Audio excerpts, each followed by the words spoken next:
Après un mois de mars chargé, on passe enfin au mois d'avril avec quel film attendu? Les Visiteurs 3, la Révolution. Voilà. Je...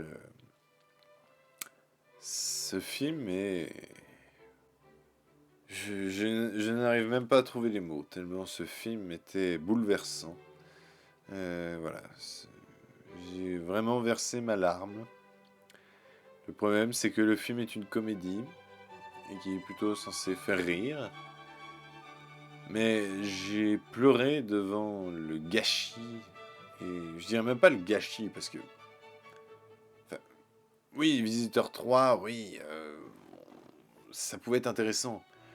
Mais plus personne ne l'attendait. Je veux dire, les Visiteurs 2 ont plus de 20 ans. Ou peut-être juste 20 ans. Et voilà, plus personne n'attendait les Visiteurs 3.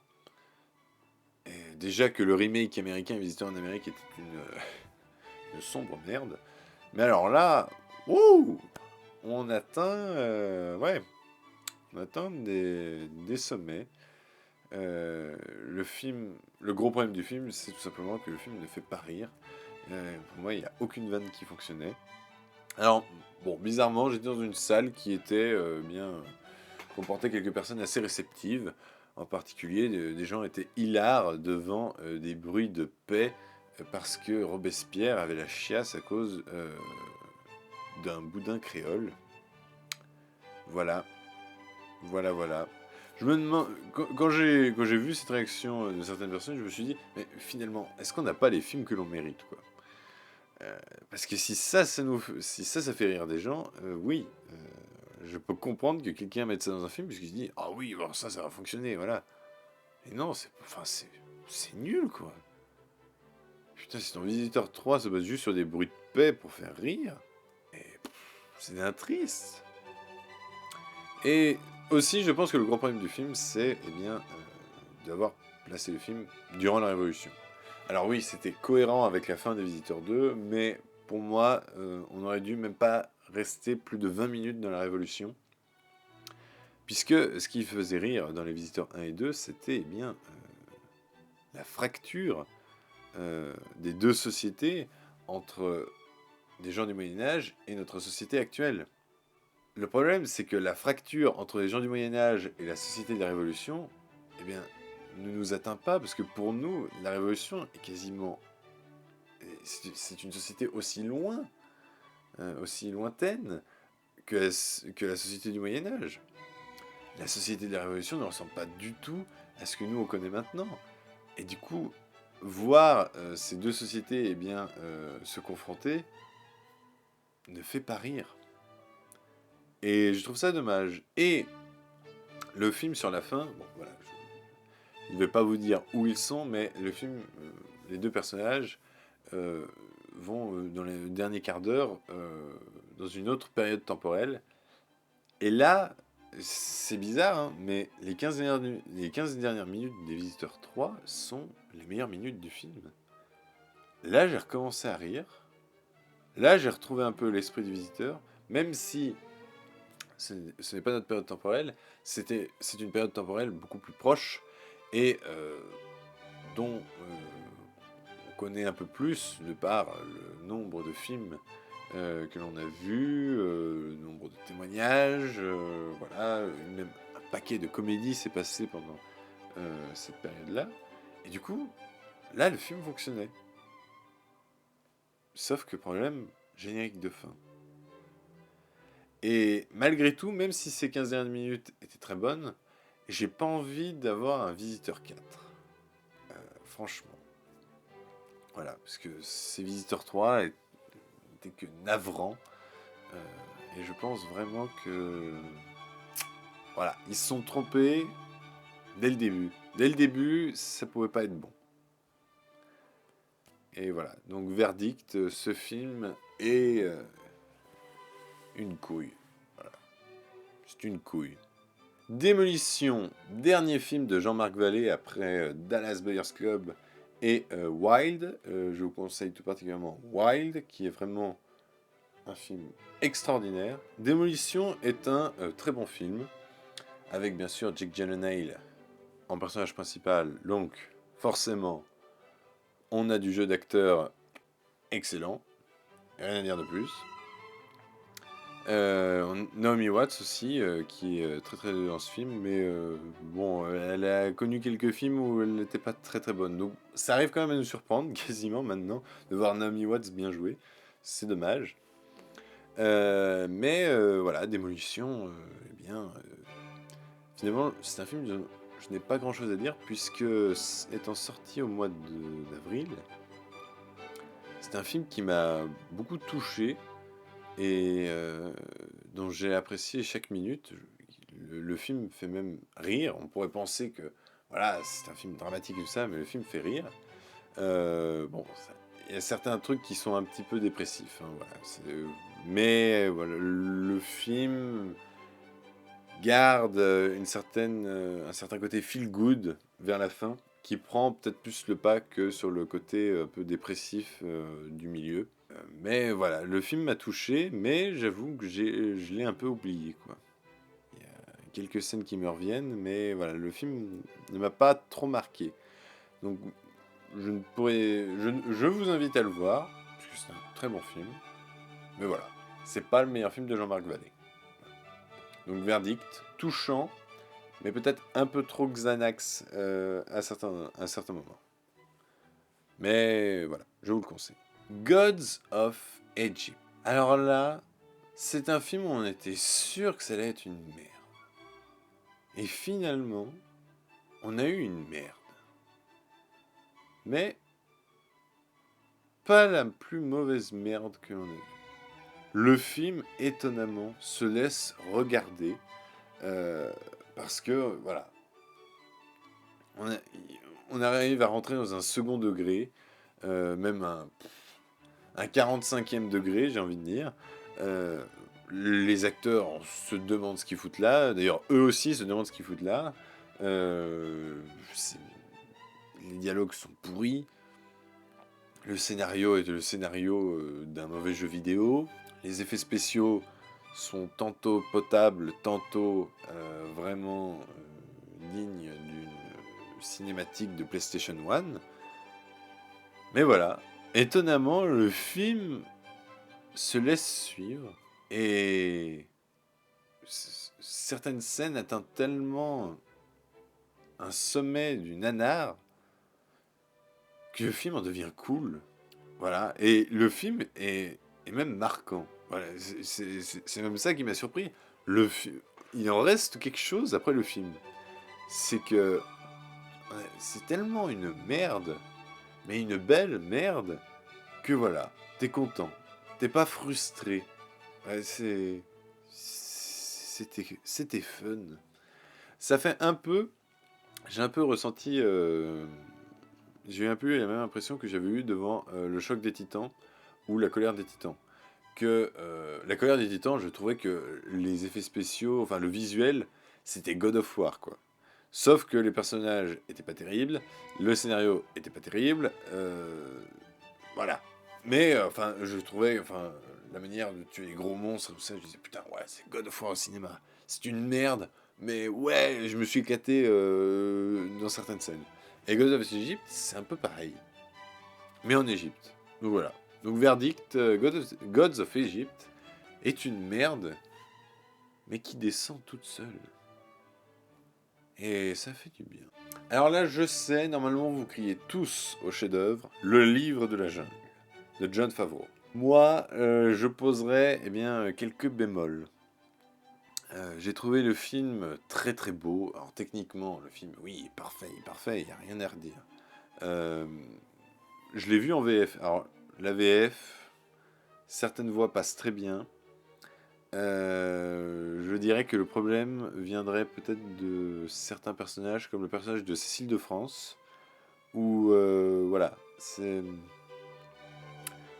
Cécile de France n'est pas là. C'est elle, quand tu l'entends parler, quand tu entends son personnage parler, il n'est pas dans la jungle. Il est dans un studio de doublage, bien au chaud. Voilà, il fait bon. Voilà, le radiateur est en route, on y est bien, on est tranquille. Voilà, il y a eu un problème, c'est que certains doublages sont un peu ratés sur la VF. Alors je n'ai pas vu la VO, donc c'est pour ça que je ne dis rien sur la VO. Je suis sûr que la VO est bien meilleure. Et c'est dommage, parce que bon, on a quand même quelquefois des bonnes VF, et le problème c'est que je la trouve pas tip top dans le livre de la jungle. Et ce n'est pas le seul bémol que j'ai trouvé au film, puisque étonnamment, alors je n'ai pas revu le dessin animé depuis, mais le fait que ce soit devenu un film m'a fait prendre conscience, et surtout le fait que maintenant je suis un adulte, m'a fait prendre conscience qu'il y avait certaines scènes qui n'avaient aucun intérêt, aucune importance scénaristique à être dans le film, et que voilà, on pourrait les enlever et le film resterait tel quel. Et ça, c'est pour moi le segment du roi Louis. Alors, c'est pour ça que je me rappelle plus trop précisément du dessin animé, mais en tout cas dans le film, le segment du roi Louis, tu l'enlèves, le film reste le même. La fin reste la même. Voilà, le segment du roi Louis ne sert à rien. C'est en plus, et ça le problème, c'est qu'ils ont voulu copier le dessin animé en rajoutant des chansons. Bon alors, 2-3 chansons c'était bien, mais il y en a 4, 5 ou 6. Et du coup la chanson du roi Louis, le film appuie sur pause, et j'étais vraiment pas à fond dedans. Alors non, ça vient pas de la voix d'Eddie Mitchell, parce que pour le coup je trouvais que ça collait assez bien. Mais enfin, le segment du roi Louis, c'est vraiment le moment où je me suis dit du film, mais pourquoi? Parce que je trouvais que ça n'avait aucune importance dans le scénario. Le design du roi Louis, je ne comprends pas. Pourquoi avoir fait un roi Louis qui fait 5 mètres de haut et plus de 800 tonnes, 800 kilos, 800 tonnes, plus de 800 kilos, enfin je sais pas, j'ai pas compris. Et surtout, le personnage du roi Louis est bête, est débile, puisqu'il va donner une mission à Mowgli, d'aller chercher tel objet, voilà, je ne vous dis pas lequel c'est si vous n'avez pas encore vu le film, d'aller chercher tel objet, Mowgli ne dit pas non, et il arrive quelque chose, Mowgli doit donc s'en aller, et le roi Louis le poursuit pour le tuer. Mais tu lui as donné une mission pour aller chercher quelque chose, et maintenant tu veux le tuer? Pourquoi tu ne laisses pas tenter d'aller te ramener cette chose? C'est... Enfin... Voilà, c'est le film, sur certaines scènes, m'a laissé complètement circonspect. Et pour le coup, ça, ce n'était pas du tout dans le dessin animé, parce que le film rajoute un MacGuffin qui n'y avait pas dans le dessin animé. Et ouais, quel était l'intérêt? Alors oui, du coup, ça permet bien de différencier du dessin animé et d'en faire une œuvre à part entière. Une adaptation même à part entière du bouquin. C'est très bien. Pour ce qui est de la fin est différente du dessin animé, mais m'a finalement pas dérangé, puisque même si la fin du dessin animé était très bien écrite et tout ça, et avait un sens, puisque voilà, c'est la fin de l'enfance et le passage à l'âge adulte, du coup aux responsabilités, donc du coup, il rejoignait les siens. Le problème, c'est que une fin comme ça aujourd'hui aurait pu être mal interprétée, puisque ça fait un peu, voilà, t'es un humain, donc tu rentres dans telle case et tu dois rester dans telle case. Un point, c'est tout. C'est vrai qu'au jour d'aujourd'hui, on a du mal à accepter ce genre de message où, voilà, t'es né comme ça et tu resteras comme ça, un point, c'est tout. Pas le droit à la différence. Et du coup, la fin du film diffère du dessin animé et permet du coup cette interprétation à ce que Mowgli ne reste pas dans telle case. Et du coup, voilà, c'est plus surprenant et c'est une fin beaucoup plus actuelle et bien vue de la part de Jon Favreau. Donc voilà, le livre de la jungle en film, c'est très bien. C'est pas un chef-d'œuvre, mais c'est très bien.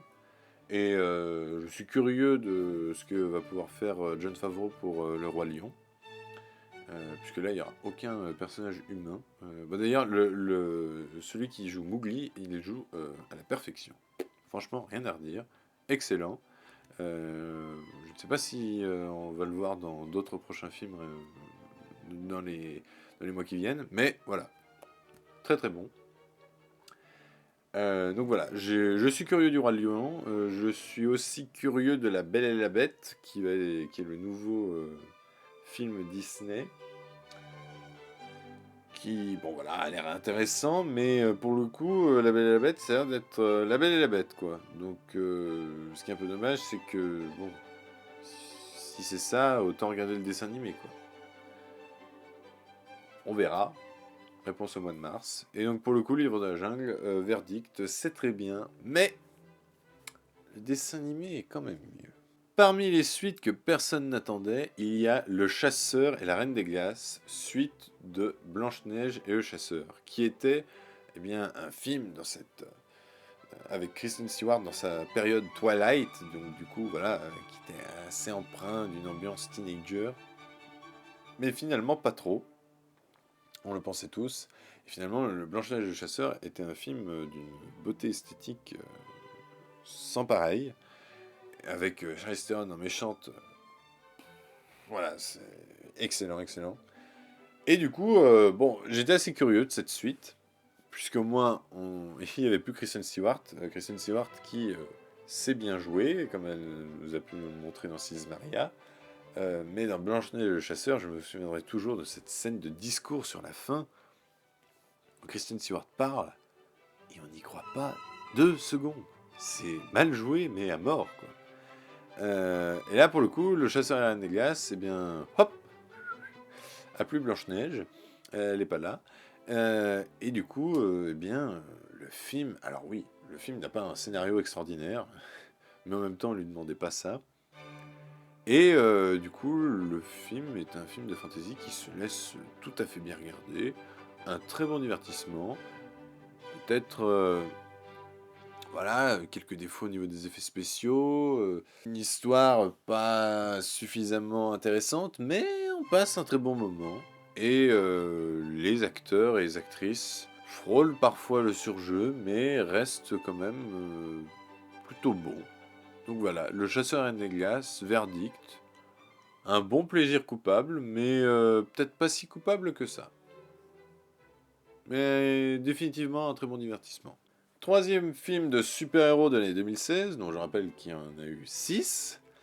Captain America Civil War était sans doute l'un des plus attendus, puisque, encore une fois, après Batman vs Superman, on allait avoir un autre affrontement de super-héros. C'était Captain America contre Iron Man. Alors pour le coup, même si je n'ai pas lu beaucoup de comics, j'ai lu le comic Civil War, donc voilà, j'avais quelques attentes, même si j'étais conscient que, eh bien, en soi, le comic Civil War est quasiment inadaptable au cinéma. Bon, de par les problèmes de droit, hein, les X-Men ne sont pas dans le Marvel Cinematic Universe, blablabla. Et aussi parce que, ouais, Civil War en comics serait plus efficace en série Netflix. Ouais, une bonne série. En un film de 2 heures, compliqué quand même, hein. Très compliqué. Et donc du coup, voilà, je savais que je n'allais pas avoir l'adaptation parfaite, mais en même temps, je voulais juste un très très bon divertissement, un film de super-héros qui me fasse oublier mon quotidien, voilà, que ça se bastonne, et puis voilà, on n'en parle plus et c'est très bien. Et finalement, c'est ce que j'ai eu. Un peu de déception sur le scénario, puisqu'il y a certains points du film qui sont un peu... voilà. C'est pas ta gueule c'est magique, mais c'est ta gueule c'est politique. Voilà, c'est le nouveau truc, c'est le ta gueule c'est politique.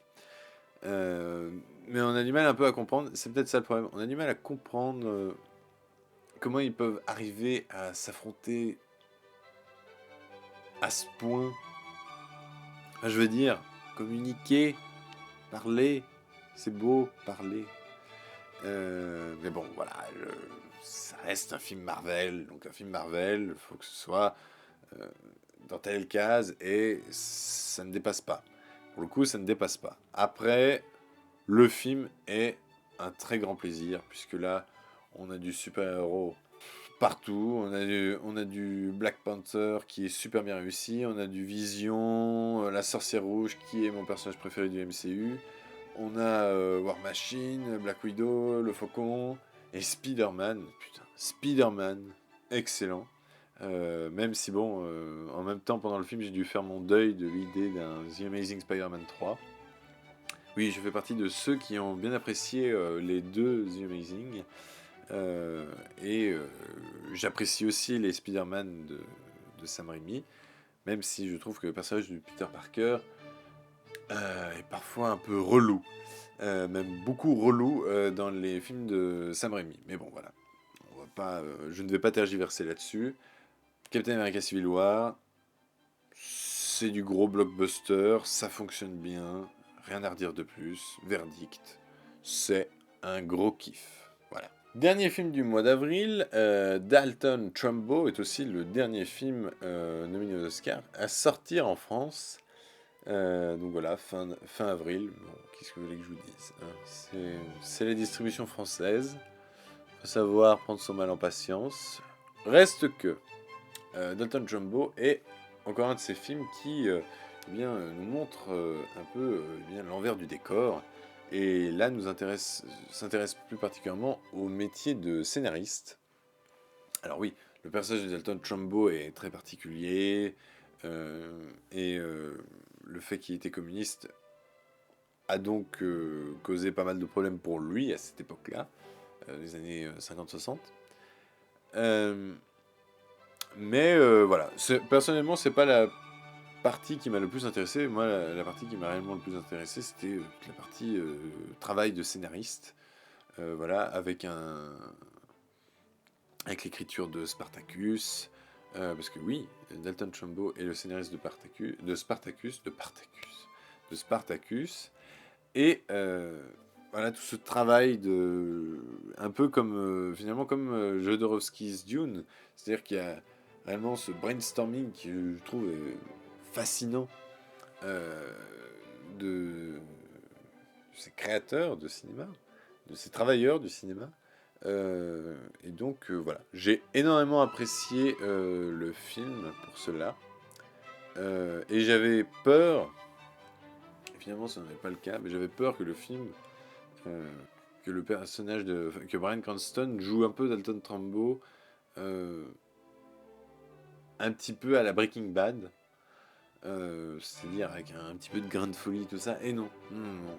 Parce que je ne connaissais pas énormément le travail de Bryan Cranston, et je dois avouer que Bryan Cranston m'a énormément surpris dans ce film. Donc voilà, ce n'est pas...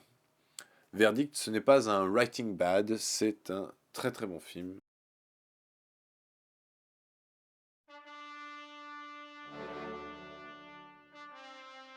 Alors que tout le monde attend Sherlock Holmes 3 réalisé par Guy Ritchie et avec Robert Downey Jr. et Jude Law, cette année nous avons eu un film Sherlock Holmes, plus particulièrement Mr. Holmes, qui montre donc clairement que le personnage de Sherlock Holmes est tombé dans le domaine public, puisque à peu près tous les studios peuvent en faire son film.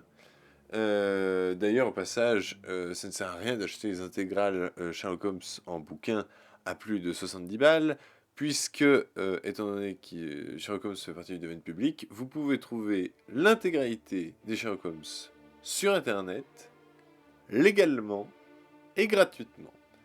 Voilà. Juste pour ceux qui sont amoureux de bouquins, je vous dis ça. Pour parler de Mr. Holmes, donc Mr. Holmes avec Ian McKellen, donc Gandalf, Magneto.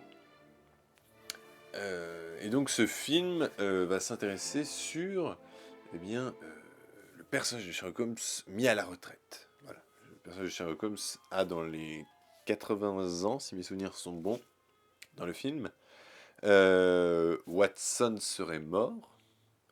Euh, et du coup, il a décidé pour sa retraite, de se reculer dans la bonne vieille campagne anglaise. Et il va embaucher une gouvernante qui a un fils, un très jeune garçon dont Sherlock Holmes va se lier d'amitié. Voilà, voilà, on va parler d'abeilles, parce que voilà, Sherlock Holmes est apiculteur aussi, passionné des abeilles, qui, dans toutes les adaptations de personnages, il me semble, Sherlock Holmes considère que les abeilles sont beaucoup plus intelligentes que les humains. Enfin voilà, il y a ce genre de parallèle qui se fait. Pour parler de la qualité du film, Sherlock Holmes, pendant tout le film, va en fait se remémorer une affaire euh, qu'il n'a jamais résolue. Et donc, du coup, à la fin, il va pouvoir enfin la résoudre. Voilà, c'était le grand mystère de sa vie, son dernier grand mystère. Le problème, c'est que l'affaire qu'il n'a jamais résolue est finalement assez banale. Et on se demande vraiment pourquoi le grand Sherlock Holmes n'aurait pas réussi à résoudre cette affaire. Même si c'est légèrement expliqué dans le film, bon, à cause de quelques sentiments. Euh, ouais, c'est pas... Le film est pas très folichon. Et le problème, c'est que en dehors de la partie enquête qui n'est même pas 40% du film, on s'ennuie un peu. Parce que même si Sherlock Holmes vieillissant, finalement, a perdu un peu de sa superbe. Et voilà, on ne retrouve plus le personnage aigri ici, mais pas... il est moins cassant. Voilà. Ce qui fait un peu le sel dans les interprétations de Robert Downey Jr., ou encore, comme on le voit dans la série Sherlock, ou Elementary même. Euh, voilà. Là, c'est un Sherlock Holmes vieillissant, et du coup, on s'ennuie un peu. Et je vous avoue que ça fait plus d'1 an que j'ai vu le film, et voilà quoi. C'est loin d'être inoubliable. Voilà, c'est très moyen. Après, Ian McKellen reste excellent, les acteurs sont excellents. Euh, Même le gamin, il me semble qu'il joue plutôt bien. Enfin, en tout cas, il m'avait pas choqué. Donc voilà, verdict d'Eric Holmes.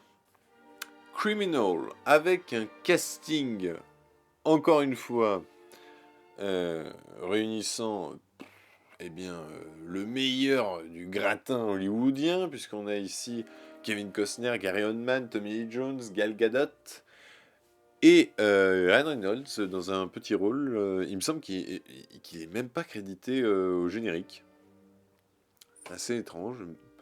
Euh, donc on pourrait supposer qu'il a fait ce rôle bénévolement. Bref, on peut le supposer. Sinon, Criminal, le scénario est débile. Mais alors, c'est implanter la mémoire d'un agent secret dans un condamné à mort. Violent. Où est le problème? Je ne sais pas. Pourquoi pas l'avoir implanté dans un agent secret? Ou pourquoi pas ne pas l'avoir proposé à un autre condamné à mort, peut-être moins violent, qui aurait signé pour faire cette opération, puisque cela aurait peut-être permis je ne sais pas, purger sa peine, je ne sais pas, enfin un truc comme ça. Les scientifiques sont quand même très cons dans ce film, et le système de l'opération, le fait que voilà, il peut mettre des souvenirs, mais au fur et à mesure, les souvenirs vont partir, mais après, il y a peut-être un moyen que les souvenirs restent. Ouais, c'est assez bizarre. Mais comme tout bon film d'action, on s'en fout un peu. On s'en fout un peu. Et Kevin Costner joue parfaitement le psychopathe, même le sociopathe. Le sociopathe qui se découvre des sentiments voilà, qu'il n'avait jamais connus auparavant, puisqu'il était taré. Euh, un rôle à contre-emploi qui fonctionne plutôt bien. Et pour les autres rôles, bon, bah, Gary Oldman fait du Gary Oldman, Tommy Lee Jones fait du Tommy Lee Jones, Gal Gadot joue normalement, voilà, elle crève pas l'écran. Mais voilà, c'est, il y a des bonnes scènes d'action, il y a des passages vraiment fun, en particulier une scène avec un pot de fleurs, voilà, et un lampadaire, il me semble. Enfin, du moins, une lampe de chevet, une lampe de bureau plutôt. Enfin, ceux qui ont vu verront de quoi je parle, mais voilà, c'est assez jouissif ce passage-là. Et donc, du coup, finalement, même si c'est con, et en plus, la dernière scène, la dernière réplique est d'un débile. Tu te demandes vraiment, mais le mec le patron de la CIA, mais le personnage du Iron Man, me dit mais t'es con, mais t'es con. Mais en même temps, voilà, ça renvoie un peu sur cette idée de la CIA qui exploite tous les bons filons, même ceux qui sont politiquement incorrects. Donc bon, voilà. Verdict. C'est con, mais c'est bon. Donc, si ça vous tente, je vous conseille Criminal. Café Society, le dernier film de Woody Allen après le très moyen, voire pas terrible, L'homme irrationnel. Donc Café Society était un film qui avait l'air, eh bien, ma foi, fort intéressant. Et puis réunissant les acteurs, eh bien, petits oignons, Steve Carell, Jesse Eisenberg, Kristen Stewart, qui joue bien dans celui-là. Voilà. Kristen Stewart, faut le noter. Il y a des films sans et des films avec. Voilà. Mais ce film est un film avec, comme Sils Maria ou même American Ultra. Et donc du coup, voilà, j'avais envie de voir ce que pouvait donner ce dernier Woody Allen, qui me tentait déjà plus à la base que L'homme irrationnel. Et finalement, le film est très intéressant pendant sa première partie, même je dirais plus que sa première partie. Le film dure à peu près 1h30, je dirais que la première heure est très très bonne. La dernière demi-heure vire dans le classique. Ça fait un peu déjà vu. Ça reste très bien. Ça reste beaucoup mieux que L'homme irrationnel, et donc du coup, voilà. Et il y a Blake Lively aussi. J'aime beaucoup cette actrice. Son jeu. J'aime beaucoup son jeu. Et donc, voilà. Café Society, c'est un bon Woody Allen, mais c'est pas un. Je ne crierai pas au chef-d'œuvre. Malheureusement. Euh, Malgré une performance de Steve Carell, moi je l'aurais nominé aux Oscars. Enfin, pour moi, il m'a plus bluffé dans ce film que dans Foxcatcher, où il jouait bien, mais le film, je l'ai tellement trouvé d'un. Pas vide, mais si, creux. Foxcatcher, j'ai vraiment pas apprécié. Euh, et là, voilà, Café Society, je vous le conseille. Si vous avez aimé Woody Allen, de toute façon, vous l'avez déjà vu. Euh, mais sinon, pour les autres, eh bien, je vous invite à voir ce film. Voilà. Qui, en plus de ça, eh bien, est un film qui raconte un peu le vieux gratin hollywoodien des années. Alors là, par contre, années 50, années 20. Je vais tenter le années 50. Mais je vous avoue que le film, je l'ai vu il y a plus de 6 mois, donc il me semble années 50. Si c'est pas années 50, c'est années 20. Voilà, c'est soit l'un, soit l'autre. Enfin voilà, c'est un film, c'est un bon Woody Allen, mais verdict, pour moi, Magic in the Moonlight, still the best. Money Monster, film présenté au Festival de Cannes en catégorie hors compétition. Je crois même qu'il était en ouverture. J'ai un doute, cela dit. Mais voilà, film présenté à Cannes, réalisé par Jodie Foster. Jodie Foster, c'est une excellente actrice. Moi, personnellement, je l'adore dans Panic Room, même dans Un long dimanche de fiançailles. Cette femme peut tout jouer. Par contre, je n'ai pas vu Le Complexe du Castor, qui est son premier film. Donc voilà, je ne peux juger que son talent de réalisatrice que pour Money Monster. Avec George Clooney, Julia Roberts, et voilà, c'est un bon film. On rentre facilement dedans. C'est un bon thriller. À la fin du film, voilà, on s'en sort facilement, je veux dire. Voilà, le film ne vous dérange pas. Voilà, je crois que c'est Première, le site Première, qui a dit que c'était un film du dimanche soir. Et c'est pas faux, quoi. C'est un film que vous allez regarder, vous allez adorer. Le lendemain matin, donc le lundi matin, vous allez peut-être en discuter un petit peu. Mais le mardi matin, vous vous en souvenez plus du tout, quoi. Et c'est un peu ça, Money Monster. C'est un film qui, vraiment, a une totale maîtrise sur l'instant. Et voilà, fait son office instantanément. Mais qui a du mal bah, à laisser une empreinte, je trouve, postérieurement, après son visionnage, quoi. C'est un peu dommage, mais en même temps, ça me dérange pas. C'est un film que je pourrais revoir, euh, voilà, dans 1 an, 2 ans, ça me ferait plaisir. Euh, mais voilà, je ne crie pas au chef-d'œuvre. Mais c'est un très bon film. Je vous le conseille donc. Puisqu'en plus les acteurs sont bons, enfin tout est bon. Voilà. Et c'est un peu. C'est la livraison express, quoi. Tout est bon, le collier est bon, le cadeau enfin le cadeau. Ce qui est à l'intérieur du colis, tout est bon, voilà. Le paquet est bon, tout est parfait. Voilà. C'est. Emballer, c'est peser. J'ai rien de plus à dire. Donc, verdict, film du dimanche soir.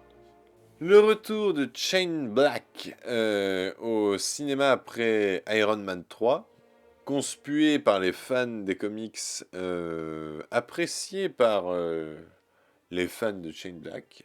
Personnellement, j'ai beaucoup aimé Iron Man 3. Et donc, du coup, j'attendais, eh bien, avec une certaine impatience, son tout nouveau film, The Nice Guys. Surtout parce que voilà, le film proposait un tandem avec Russell Crowe et Ryan Gosling. Et les deux sont tellement à contre-emploi dans le film. Les deux personnages sont foncièrement débiles, d'une certaine manière. Le personnage de Ryan Gosling est un détective qui résout des affaires sans réellement trop se mouiller, sans réellement trop chercher, voilà. Il a aucune compétence dans son métier. Et Russell Crowe est juste un gros dur qui tape avant de parler. Et le duo fonctionne à merveille. En plus de ça, l'histoire se situe dans les années... Alors, tout le monde dit dans les années 80, mais il me semble que ça se situe à la fin des années 70. Mais je ne sais pas pourquoi, dans la bande-annonce, voilà, ils vous disent, vous avez retrouvé l'ambiance des 80s et tout ça. Je crois que le film se passe à la fin des années 70. Alors, c'est à vérifier, mais il me semble bien. Enfin bon, c'est anecdotique, hein. Mais en tout cas, l'ambiance du film est vraiment bien fichue. Euh, L'aspect loufoque de l'histoire est réussi. L'actrice qui joue la gamine est particulièrement excellente. Je pense que ça, c'est aussi une actrice comme Jacob Tremblay qu'il va falloir surveiller parce qu'on est peut-être devant nous les futurs grands acteurs de demain. Et du coup, là, dedans, elle joue très très bien. Donc voilà, The Nice Guys, c'était vraiment tip top, rien à dire.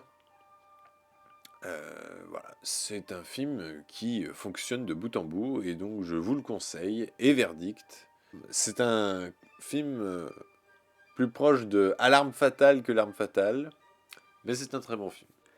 X-Men Apocalypse, quatrième film de super-héros de l'année 2016.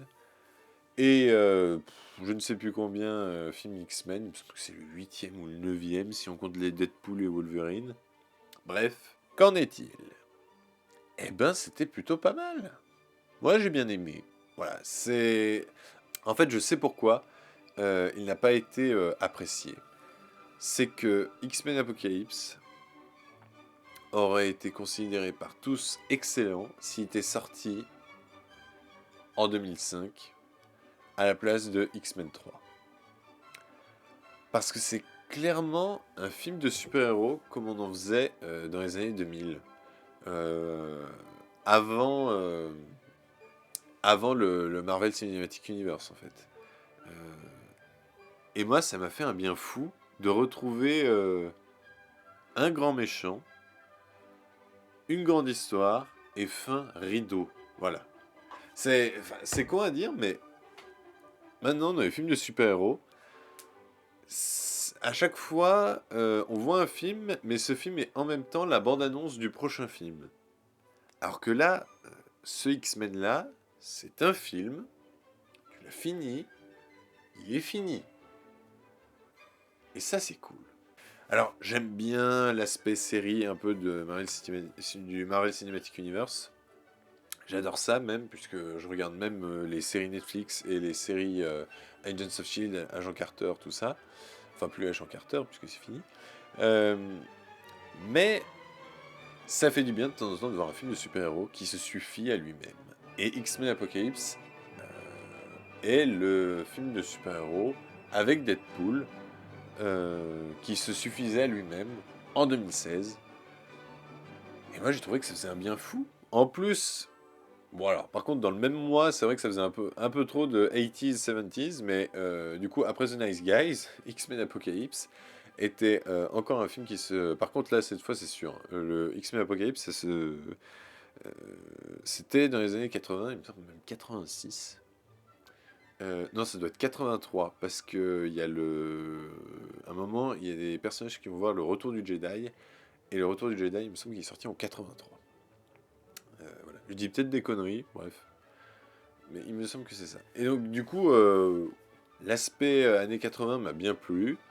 Les nouveaux personnages, enfin, la nouvelle version des personnages que l'on connaît m'a pas déplu, voilà. Je dirais que le moins convaincant, ce serait Cyclope.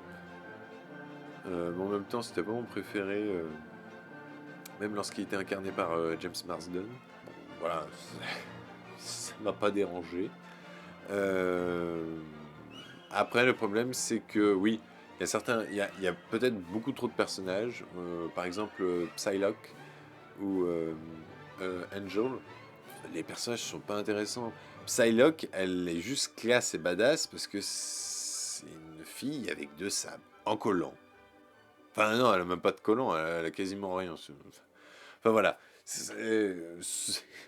Je pense que le personnage dans les comics, c'est plus intéressant que ça.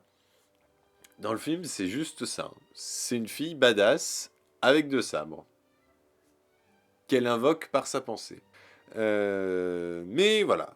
J'ai beaucoup aimé la nouvelle Tornade. La nouvelle Jean Grey aussi. Interprétée par Sophie Turner. Les fans de Game of Thrones l'auront forcément reconnue. Et voilà, X-Men Apocalypse, moi j'ai trouvé que c'était très bon. C'est peut-être trop coloré, je ne sais pas. Je ne comprends pas.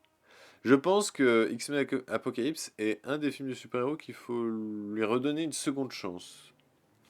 Peut-être que il mérite un second visionnage. En tout cas, si vous l'avez déjà vu et que vous ne l'avez pas apprécié, je vous invite à le revoir une seconde fois. Et peut-être de le voir sans a priori, sans se dire je veux voir un Avengers ou je ne sais quoi.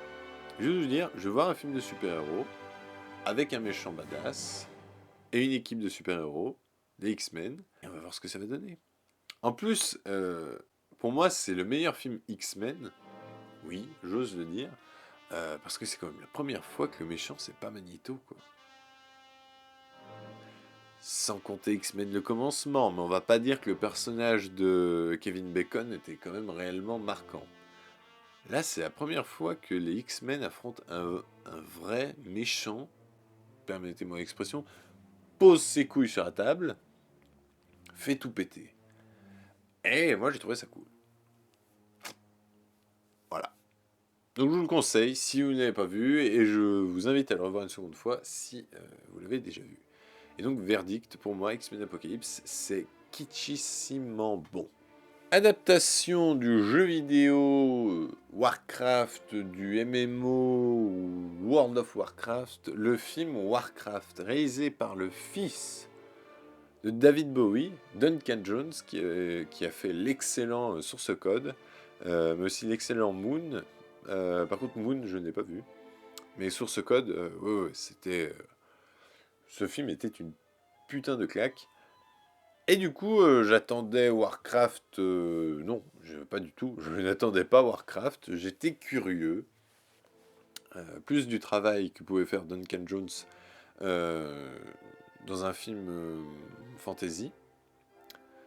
Puisqu'il n'avait fait que des films de science-fiction auparavant.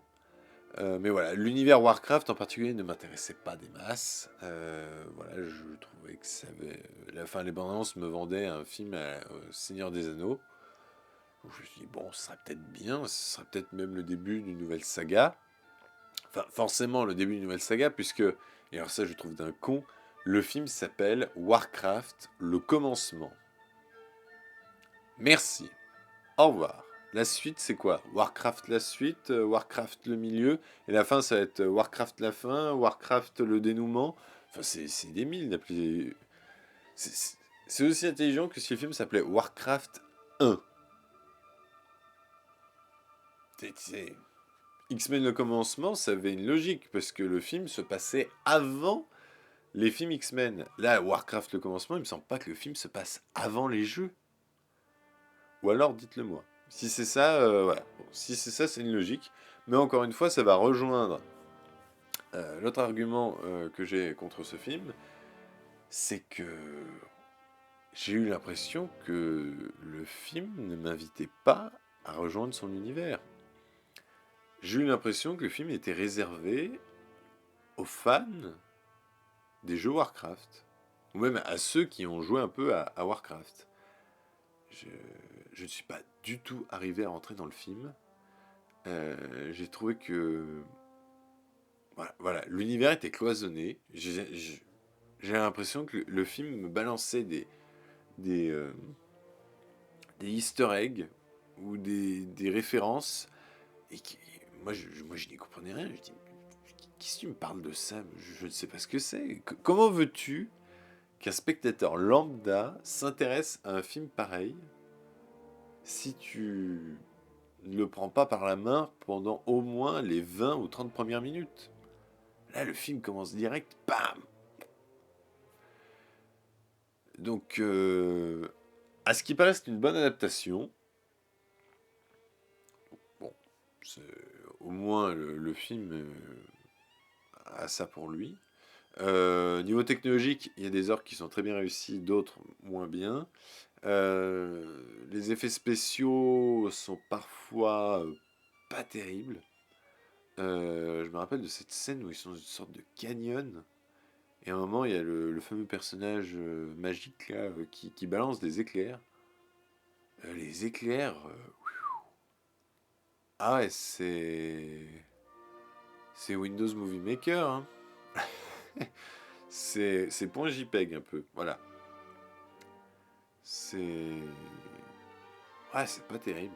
Après, le film. Ce que j'ai trouvé intéressant, c'est que le film, euh, vers la fin, met les personnages dans une position qui sont rarement. Enfin, qui assez désavantageuse et qui est une position qui est rarement faite dans les blockbusters. Voilà, en particulier dans les personnages principaux, je ne vous dis pas lequel, mais dans les personnages principaux, eh bien, il y en a un qui meurt.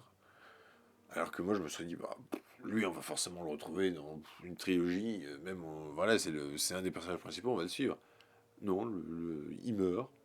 À ma grande surprise, et là, je me suis dit, ah, ouais, le film a des aspects assez intéressants. Après, le combat de fin était assez classique et j'ai pas ressenti le souffle épique comme.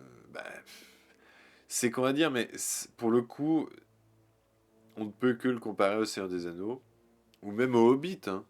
Personnellement, j'ai préféré le Hobbit à Warcraft le commencement. Hein. Mais voilà, je pense, il y a une part de moi qui me dit que le film n'est pas aussi bon qu'il aurait dû l'être, que je n'étais peut-être pas le public visé par le film, mais quand on fait une adaptation de jeu vidéo, même pour une adaptation tout court, le défi c'est de contenter les fans de l'œuvre originale et les nouveaux spectateurs.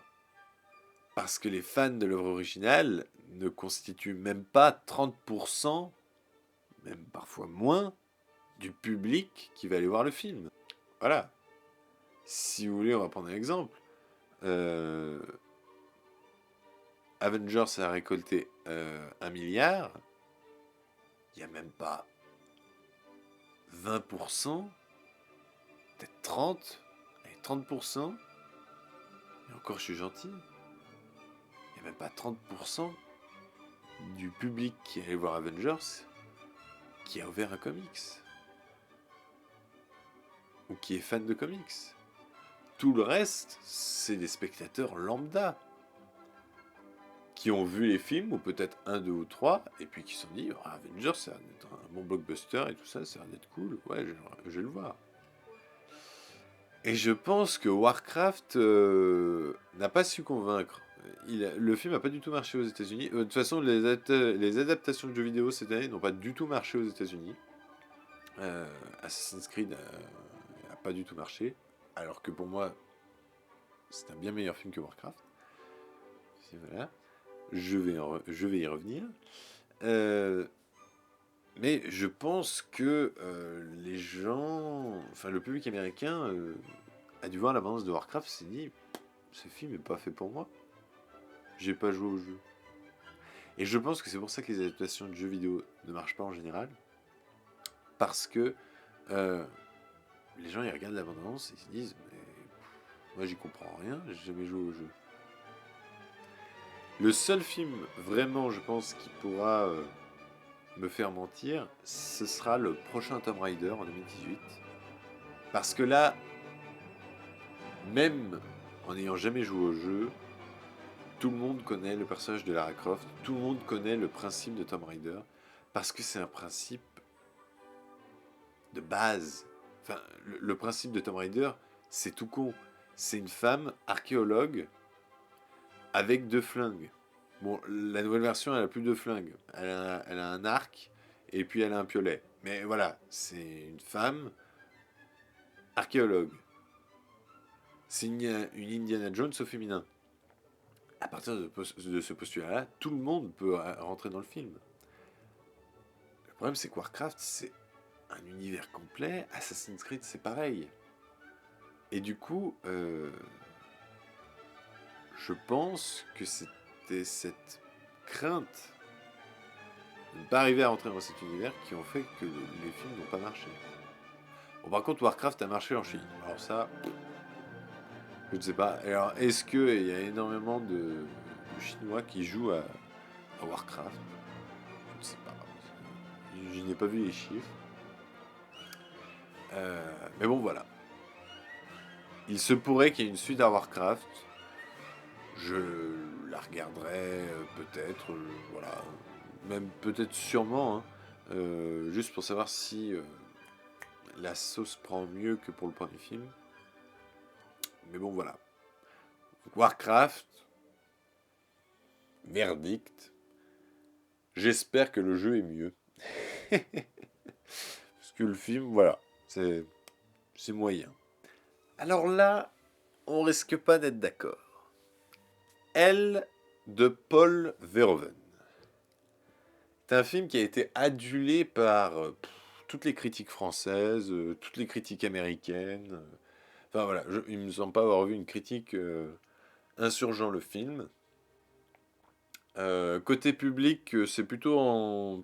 Bon, c'est plutôt bon, mais on arrive quand même à trouver des avis qui trouvent que le film est pas terrible. Et voilà, je vais vous dire que le film était vraiment pas terrible. J'irais même jusqu'à dire que le film est une merde. Oui, voilà. Parce que j'aime beaucoup le travail de Paul Verhoeven. J'adore Starship Troopers. J'adore Total Recall. J'adore ce qu'il a fait dans Black Book, Showgirls. Voilà, Robocop, j'aime bien, même si j'ai beaucoup de mal à rentrer dans les films de Robocop parce que l'histoire en soi ne m'intéresse pas. Euh, Est-ce que l'homme est une machine ou la machine était un homme? Enfin bref, j'ai beaucoup de mal à rentrer dans les films Robocop, mais voilà, le premier, je le regarde volontiers. Et du coup, j'étais assez curieux de voir un film réalisé par Paul Verhoeven, qui est un film français. Et oui, j'ai vu un film français. Mais un film français comme on en fait depuis la nouvelle vague. Bon Dieu, que je me suis fait chier devant ce film. Ah non, je suis désolé, mais j'ai pas du tout aimé. Alors que le scénario de base m'intéressait, je me suis dit, oh, ça va être un thriller assez intéressant tout ça. Peut-être malsain. Finalement, oui, le film est malsain. Mais alors, pas du tout intéressant. J'ai pas trouvé les acteurs bons. Alors, Isabelle Huppert, meilleure actrice selon le Golden Globes. Ouais, sérieux. C'est Isabelle Huppert qui fait du Isabelle Huppert depuis qu'elle est actrice. Hein. C'est toujours le même personnage, un peu déconnecté de la réalité, un peu au-dessus des choses. Et puis, oh là là, c'est salut. Ah non, c'est pas possible. C'est pas possible. Et en plus de ça, tous les personnages du film sont foncièrement cons et débiles. Mais pas dans du côté fun, comme ça pourrait être dans The Nice Guys, parce que c'est pas du tout le même registre. Hein. Non, non, c'est con, parce que les personnages sont cons. Alors vous avez la Cato pure souche, mais alors extrême, extrême. Vous avez le mari qui a tapé sa femme une fois, mais qui l'aime encore, enfin voilà, qui est à fond dedans, voilà, excuse-moi, voilà, machin. Vous avez, eh bien, la grand-mère qui se tape des genoux. Et en fait, le genou, comme souvent, c'est un jeune qui, en fait, n'est là que pour le fric. C'est pas bon. Et ça durait qu'1h30, mais je dirais, bon, c'est pas terrible, mais ça passe. Mais le film dure 2h20. Le film dure 2h20. Et on s'emmerde pas mal. Parce que, pas pendant la première heure. Parce que moi, pendant la première heure, je me suis dit, oh putain, il va y avoir un twist de malade, il va y avoir un twist de malade. Cette scène-là, elle est pas terrible. Mais après, ça va être bien. Voilà. Ce dialogue est à chier, ces acteurs sont pas très bons. Mais ça va être bien après, ça va être bien. Et après, tu vois le générique de fin. Et tu te dis, merde, là, ça risque plus d'être bien. Ce film est vraiment de la merde. Alors, je comprends tout à fait. Mais alors, tout à fait que ce film, vous voulez apprécier, ou même que vous voulez considérer comme un chef-d'œuvre. Mais waouh, moi ça passe pas du tout quoi. Verdict, ceci est une merde. Mais voilà, si vous l'avez aimé, tant mieux. Même, dites-moi pourquoi vous l'avez apprécié. Même si j'ai entendu plein d'arguments et tout ça, et pour moi ces arguments-là ne marchaient pas du tout. Les gens disaient ouais, le fait qu'elle soit productrice de jeux vidéo, je ne sais plus. Enfin bref, enfin, elle s'occupe d'une boîte de jeux vidéo, c'est assez novateur et tout ça, c'est moderne. Ouais, mais elle est pas du tout crédible une seule seconde, quoi. Et en plus de ça, j'ai l'impression, le personnage de Charles Berling, qui lui serait scénariste ou écrivain, je m'en souviens plus trop, enfin, il a une idée de jeu vidéo. Et son idée de jeu vidéo, mais ça fait passer les joueurs pour des cons. Ne me dites pas que c'est respectueux. Ah, c'est ni moderne, ni crédible, ni respectueux. En plus, on aurait pu s'en passer facilement. Après, c'est du background, hein. Mais sauf que dans l'œuvre originale, elle est écrivaine. Bah, laisser écrivain. Enfin voilà, c'est un film qui ne m'a pas plu, je pense que vous l'avez compris. Si vous a plu, tant mieux. Je ne le conseille pas particulièrement à ceux qui ne l'ont pas vu. Donc suivant, le mois de juin. Quand je vous dis que l'année 2016 est une année remplie de surprises, Alice de l'autre côté du miroir fait partie de ces surprises. Puisque le premier volet réalisé par Tim Burton était, on va pas se le cacher, pas terrible, avec une danse ridicule à la fin. La danse à la fin, j'étais à 2 doigts de quitter la salle. Là, vraiment, si c'était pas à la fin du film, si la danse avait été au début du film, je pense que j'aurais quitté la salle. Mais vu que c'était à la fin du film, je dis bon, c'est pas grave, c'est nul à chier. Oui, il doit rester 5 minutes. Tiens le coup, tiens le coup. Et bonne nouvelle, Alice de l'autre côté du miroir est un très bon film. Bon, pas un très bon film, un bon film. Je dirais même un très bon film, par contre, pour les enfants. Voilà, un très bon film Disney. Beau, fantaisiste, avec des personnages hauts en couleur. Le personnage du temps, particulièrement, est très intéressant.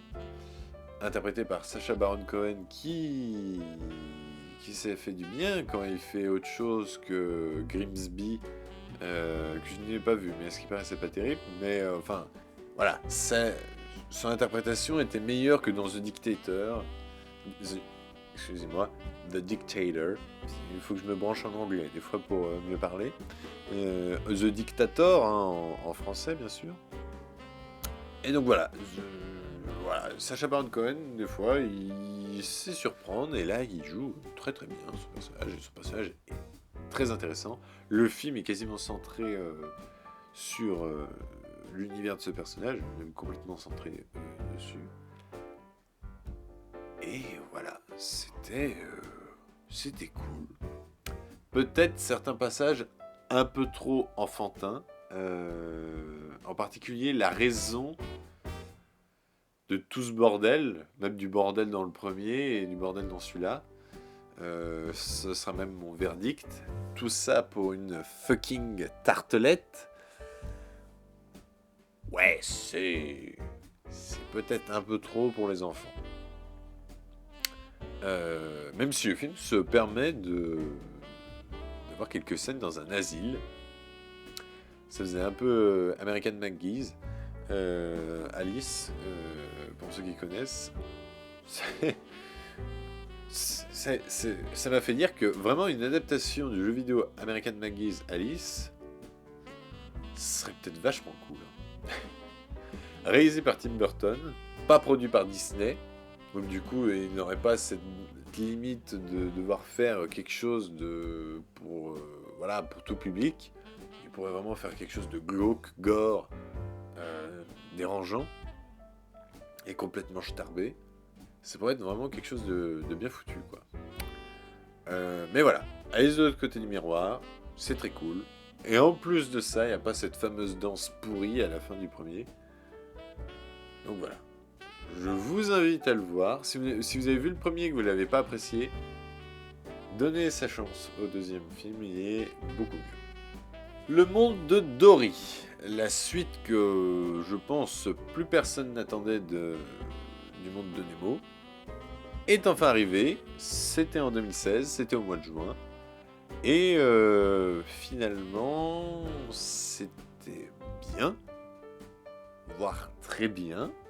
Après, bien sûr, fallait pas s'attendre à ce que cela se hisse au niveau du monde de Nemo. De toute façon, Pixar n'a jamais réussi à faire de meilleures suites que les films originaux, à part, je dis bien à part, pour Toy Story, où vraiment on peut dire que le deuxième est meilleur que le premier, et le troisième est meilleur que le deuxième.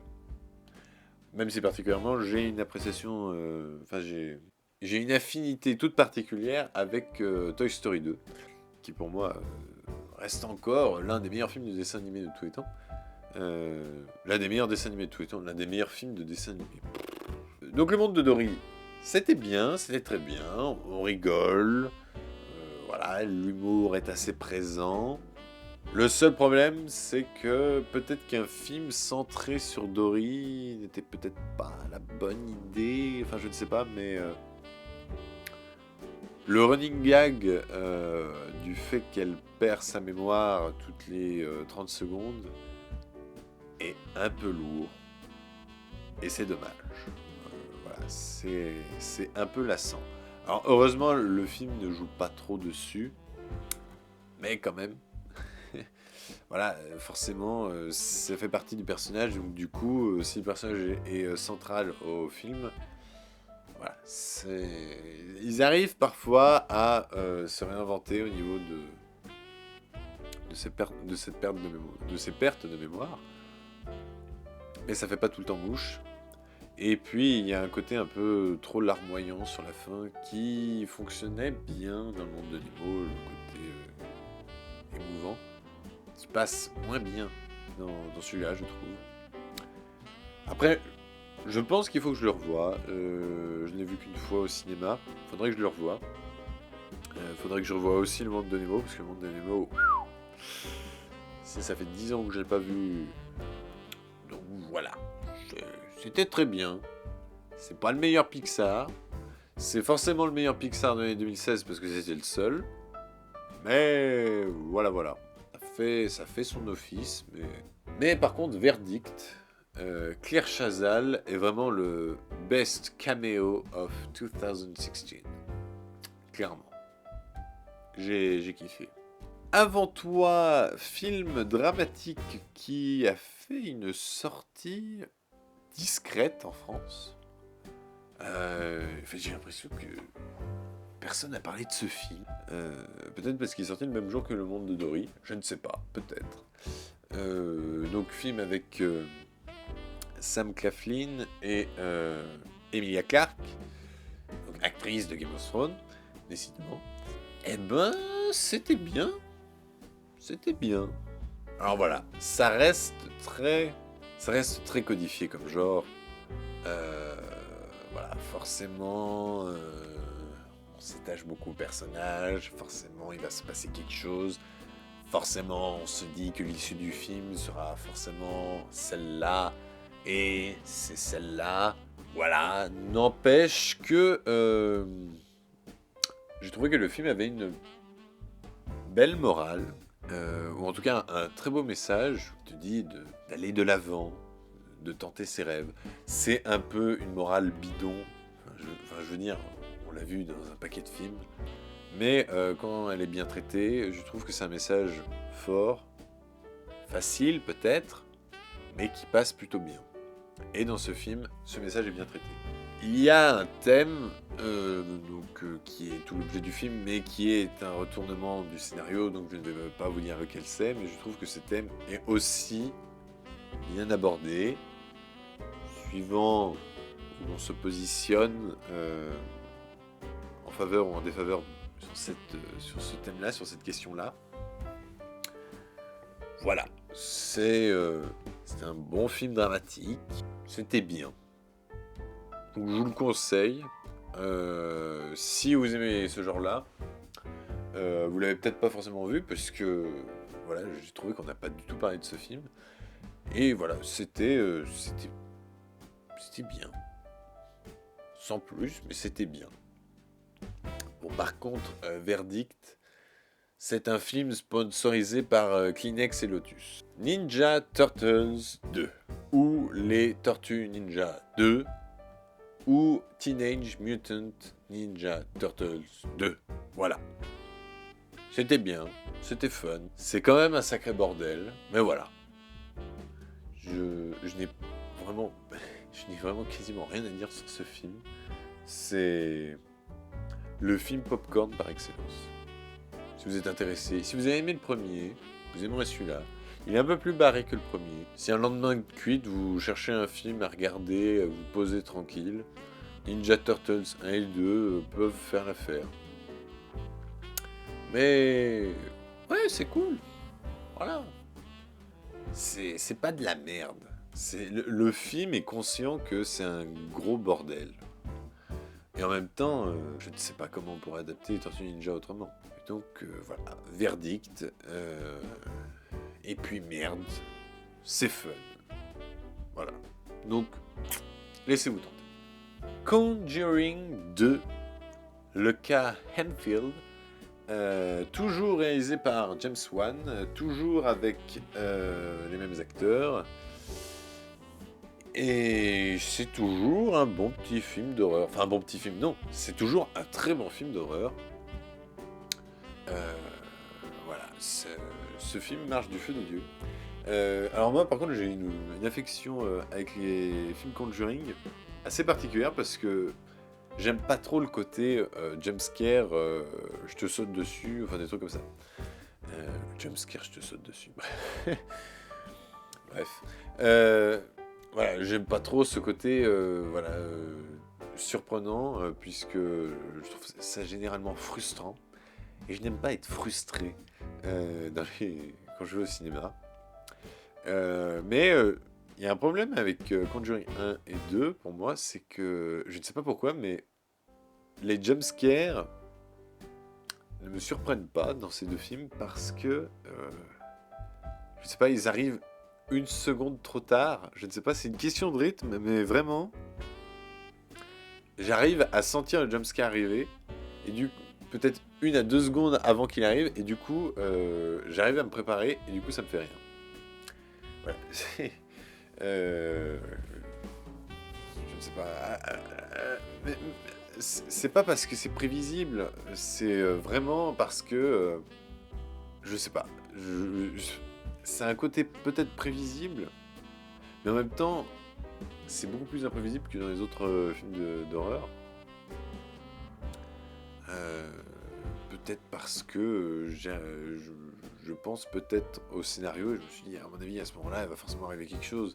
Ça serait intéressant de le faire à ce moment-là, ou je ne sais pas. C'est peut-être ça. Après, j'ai pas eu l'impression que ça fait non plus sursauter tout le monde. Voilà. C'est plus l'ambiance particulière des films, et moi, c'est plus l'histoire. Parce que en plus des films d'horreur efficaces pour certains, pour moi, ça marche pas. C'est pas grave. Je trouve les histoires très bonnes. Et du coup, même si je n'ai pas peur, j'arrive à rentrer dans ces films-là. Et je trouve ça très cool. Et je trouve que les histoires sont bien fichues, que les personnages sont attachants. Et que c'est génial. Et c'est pour ça, je pense que les deux films Conjuring... Alors, j'ai pas vu Annabelle, par contre. Mais alors, à ce qui paraît, c'est vraiment pas terrible. Peut-être que je le vois. Parce que ça se peut, c'est les films pas terribles qui me font peur. C'est souvent le cas. Parce qu'ils sont tellement bouchés en matière de jumpscare que forcément, il y en a un qui va te faire sursauter. Alors que là, c'est plus mesuré, tout ça, voilà. Donc, c'est peut-être ça. J'arrive à me dire, bon, là, forcément, il va y avoir un truc... Et je sais pas comment expliquer, mais je pense que c'est une histoire de rythme. Je pense que j'arrive à déceler le truc qui va arriver 1 à 2 secondes avant, et du coup, voilà, j'arrive à me bloquer, à pas être surpris. Mais par exemple, le jumpscare à la fin de Paranormal Activity, j'ai sauté au plafond. Donc voilà. Parce que ça arrivait peut-être directement d'un coup. Alors que vraiment, Conjuring, on a l'impression que la caméra, pour le premier, ce que je me rappelle, c'est le jumpscare de... lorsqu'il y a... je sais pas comment appeler ça... l'esprit, enfin je ne sais pas quoi, il est au-dessus d'un placard, et en fait, le mouvement de la caméra montre l'esprit, et il y a le bruit strident du jumpscare qui arrive 1 à 2 secondes après. Enfin, je sais pas. Et donc, du coup... j'arrive pas à être surpris. Ou même quand il y a les mains qui tapotent là, dans la cave, là dans le premier. Je sais pas pourquoi ça m'a pas surpris. Peut-être parce que c'était juste des mains. Il m'aurait mis une sale gueule ou je ne sais quoi, j'aurais sauté au plafond. Je sais pas, voilà. Mais j'apprécie en fait Conjuring 1 et 2 parce que ce sont finalement plus que des films d'horreur. Ce sont des bons films à la base. Et finalement comme l'Exorciste. Et finalement je pense que c'est pour ça qu'ils sont aussi bien considérés. Et ouais, un Conjuring 3, je dis pas non. Bon, par contre, à ce qui paraît, c'est un Annabelle 2 qui sort cette année. Ouais. J'ai vu la bande-annonce. C'est vrai que ça n'a pas l'air d'être terrible. Enfin. Je vous conseille donc du coup Conjuring 1 et 2, si vous n'avez pas vu. Même si vous n'aimez pas les... Enfin, si vous n'aimez pas les films d'horreur. Non, si vous n'aimez pas les films d'horreur, ne regardez pas Conjuring. Mais, enfin, peut-être essayez d'aller au-delà de vos appréhensions et dites-vous que vous allez voir un bon film avant tout. Et peut-être que vous pouvez apprécier Conjuring 1 et 2. En tout cas, je vous le souhaite. Donc voilà.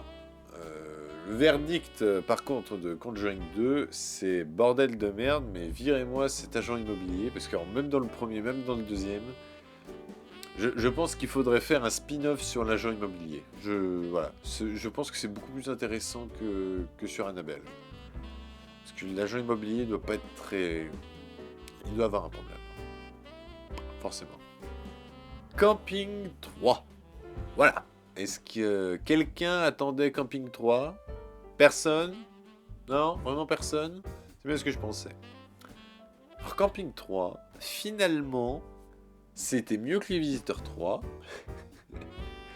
Peut-être au niveau de Camping 2. Non. Au niveau des Tuches 2. Voilà. C'est comédie française classique. Bon, après, Camping 3, il y a vraiment des passages, par contre, qui m'ont fait énormément rire. Voilà, j'ose l'avouer. Alors que pour les Tuches 2, bon, voilà, on passe un bon moment, on sourit et tout ça, mais on n'est pas éclaté de rire. Il y a quelques scènes dans Camping 3 qui m'ont vraiment... J'étais hilar. Ça faisait longtemps, dans une comédie française. Même Five, j'ai rigolé, mais j'étais pas non plus... Même la Dream Team, si, il y a des passages où j'étais vraiment hilar. Mais même Five, j'ai adoré tout ça, j'ai adoré l'ambiance, voilà, ça me faisait rire. Mais il y a une scène de Camping 3, la scène du restaurant breton, voilà, pour ceux qui l'ont vu, où franchement, j'en pouvais plus. Alors je ne sais pas, peut-être que c'était... c'est pareil, hein, les comédies, c'est comme les films d'horreur. Vu que les films sont censés vous faire peur ou vous faire rire, suivant comment vous êtes au moment de voir le film, les effets marchent plus ou moins bien. Il n'y a qu'un film, je pense, qui pourrait me faire rire. Non, il n'y en a pas qu'un, mais en comédie française, je pense qu'il n'y en a qu'une, vraiment, que je pourrais regarder et rire tout le temps.